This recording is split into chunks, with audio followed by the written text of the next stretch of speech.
Hello guys, welcome to my new video. ഞാനൊരു ട്രാൻസ്ഫോർമേഷനിലായിരുന്നു. അപ്പോൾ അതിൻ്റെ ഇടയ്ക്ക് അതിന് റൂം ചേഞ്ച് ആകേണ്ട ഒരു സിറ്റുവേഷൻ വന്നത്. സോ അപ്പോൾ അതിൻ്റെയൊക്കെ കാര്യങ്ങളായിട്ട് ബിസി ആയിരുന്നു. ഫൈനലി എല്ലാം ഒതുക്കി വെച്ചിട്ടൊന്ന് ഫ്രീ ആയിട്ടുണ്ട്. അപ്പം ഇനീഷ്യലി ഒരു ചെറിയൊരു ട്രാൻസ്ഫോർമേഷൻ ഇപ്പം ബോഡിയിൽ ഉണ്ടായിട്ടുണ്ട്. അതായത് ട്രാൻസ്ഫോർമേഷൻ എന്ന് പറയാൻ പറ്റില്ല, ബോഡി ഒന്ന് ചേഞ്ച് ആയിട്ടുണ്ട്.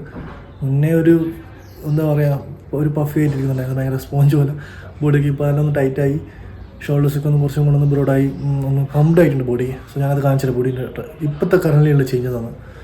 സോ അപ്പോൾ ഇതിനെ കണ്ടിന്യൂസ്ലി കൊണ്ടുപോകാനുള്ള പ്ലാനുള്ളത്. ഇപ്പോൾ വേറൊരു കാര്യം കൂടെ ഉണ്ട്. അതായത് ഞാൻ മുന്നേ എൻ്റെ വീഡിയോ കണ്ടവർക്ക് അറിയായിരിക്കും, എൻ്റെ ഒരു വെബ്സൈറ്റ് ഉണ്ടായിരുന്നത്. അതിന് മുമ്പ് ഒരു 350 ഉണ്ടായിരുന്നു സ്റ്റാൻഡേർഡ്. ഞാൻ ബൈക്ക് മാറ്റി ഇപ്പോൾ റീസെൻ്റ്ലി. ഞാൻ കാണിച്ചില്ല. ഇതാണ് വൺ സെക്കൻഡ് ഗൈസ്. സോ ഇതാണ് ഇപ്പോഴത്തെ എൻ്റെ ബൈക്ക്. സെക്കൻഡ് ഹാൻഡ് എടുത്തിയ 650 ഇൻ്റർസെപ്റ്റർ. അപ്പം പണ്ടേയുള്ള ആഗ്രഹമായിരുന്നു ഒരു ബൈക്ക് 650 എടുക്കണമെന്ന്, അത് ഇൻ്റർസെപ്റ്റർ അല്ലെങ്കിൽ GT എടുക്കാമെന്നായിരുന്നു. ഡെയിലി യൂസ് ചെയ്യാൻ ഇൻ്റർസെപ്റ്റർ ആയതുകൊണ്ട് ഇൻ്റർസെപ്റ്റർ ചൂസ് ചെയ്തത്. അപ്പോൾ ഞാൻ ആഗ്രഹവും കഴിഞ്ഞിട്ടുണ്ട് അവിടെ. പിന്നെ അതിൽ കുറച്ച് പണിയെടുക്കണമെന്ന് ആഗ്രഹമുണ്ട്. അതൊന്ന് പെയിൻറ്റ് മാറ്റണം, എൻ്റെ കസ്റ്റമൈസ്ഡ് ആയിട്ടൊരു കളർ അതിൽ കൊടുക്കണമെന്ന് ആഗ്രഹമുണ്ട്. പിന്നെ അങ്ങനെയൊക്കെയാണ്. ഒരു 4 months ആയി ഓൾമോസ്റ്റ്. ഇപ്പോൾ എന്താണ് ബോഡി കണ്ടീഷൻ എന്ന് കാണിച്ചത് എന്താ അവസ്ഥ. അപ്പോൾ എനിക്ക് മനസ്സിലാവും, ഒരു ട്രാക്കിലേക്ക് എത്തും. ഇനിയിപ്പോൾ തൊട്ട് വീഡിയോ കാണുമ്പോഴേ ആ ഒരു കൺഫ്യൂഷനൊക്കെ മാറിക്കോളും. സോ ഇതാണ് എൻ്റെ ബോഡിയുടെ കറണ്ട് കണ്ടീഷൻ. അപ്പം മുന്നേ ഇതൊക്കെ ഒന്ന് ഡൗൺ ആയി ഇടിഞ്ഞു വെച്ചിട്ടുണ്ടായിരുന്നു. അപ്പോൾ അതിലൊന്ന് ടൈറ്റായി. സ്റ്റിൽ ബോഡി ഫാറ്റ് ഉണ്ട്, ബട്ട് കംപ്ലീറ്റ് ഒന്ന് ടൈറ്റായി കിട്ടിയിട്ടുണ്ട് ബോഡി. എന്താ ഷോൾഡേഴ്സ് എല്ലാം മച്ച് ബെറ്റർ ആയിട്ടുണ്ട്.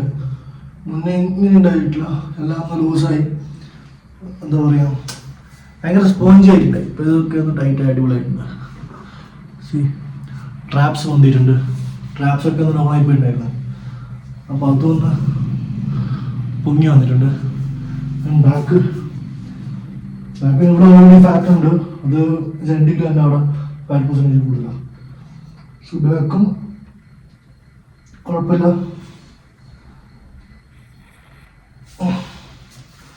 അങ്ങനെയുള്ളത് ഇപ്പോൾ ബോഡിയുടെ കണ്ടീഷൻ. അപ്പം വരും ദിവസം ഞാൻ അപ്ഡേറ്റ് ചെയ്യാം ഓരോ കാര്യങ്ങളായിട്ട്. ഞാൻ റൂമിൻ്റെ കാര്യങ്ങളൊക്കെ ഇങ്ങനെ സെറ്റ് ആയിക്കൊണ്ടേയിരിക്കുക. ഗ്യാസൊക്കെ വാങ്ങിച്ചിട്ടൊന്ന് കുക്കിംഗ് ഒക്കെ ഇന്ന് തൊട്ട് സ്റ്റാർട്ട് ചെയ്തിട്ടുള്ളൂ. അപ്പോൾ അങ്ങനെയുള്ള കാര്യങ്ങൾ ഞാൻ പറ്റുവാണെങ്കിൽ വീഡിയോയിൽ ഇന്നത്തെ വർക്കൗട്ട് ആഡ് ചെയ്യാം, ഇല്ലെങ്കിൽ ജസ്റ്റ് ഇവിടെ എൻഡ് ചെയ്യും. ഓക്കെ, പിന്നെ എന്തെങ്കിലും ഉണ്ടെങ്കിൽ കമൻറ്റ് ചെയ്യാം. പിന്നെ സപ്പോർട്ട് ചെയ്യാൻ മറക്കാണ്ടിരിക്കുക. Okay, see you. അപ്പോൾ അങ്ങനെ ഫസ്റ്റ് കുക്കിംഗ് സ്റ്റാർട്ട് ചെയ്തിട്ടുണ്ട്. സോ ഇപ്പോഴാണ് നമ്മൾ ഇവിടെ അറേഞ്ച് ചെയ്യുന്നത്. ഞാൻ പറഞ്ഞാൽ ഫ്രിഡ്ജും കൂടെ വാങ്ങിക്കണം. ഫ്രിഡ്ജും കൂടെ വാങ്ങിച്ചാൽ മാത്രമേ സാധനം വരെയൊക്കെ പ്രോപ്പറായിട്ട് എല്ലാ ഇടങ്ങളൊക്കെ കടയിൽ പോയി വാങ്ങിക്കേണ്ടിയില്ല. അല്ലെങ്കിൽ ഫ്രിഡ്ജിനെങ്കിലും അതിൻ്റെ ആവശ്യമില്ലല്ലോ. കുറച്ച് സ്റ്റോക്ക് ചെയ്ത് വെക്കാം. ചിക്കൻ ആണെങ്കിലും വെജിറ്റബിൾ ആണെങ്കിലും സ്റ്റോക്ക് ചെയ്ത് വെക്കാം.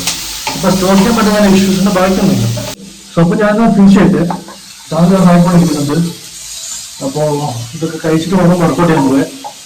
കൂടാണ്ട് എൻ്റെ ഒരു ക്ലയൻറ്റിൻ്റെ ഓഫീസ് രണ്ടും കൂടെ അവൻ ഇപ്രാവശ്യം ഓപ്പറേഷൻ ചെയ്യുന്നുണ്ട്. ഞാൻ കോഴ്സ് ചെയ്യില്ല. സോ അവനൊന്ന് കോഴ്സിനും കൂടെ പ്രോപ്പറായി കൊടുക്കണം. സോ അതിനും കൂടെ പോകണം. പിന്നെ ഈവനിങ് സെഷനുണ്ട്. ഞാൻ ഇതൊന്ന് പരിപാടി സെറ്റ് ചെയ്ത് ഫുഡും കഴിച്ച് ഞാൻ കൊടുത്തേ.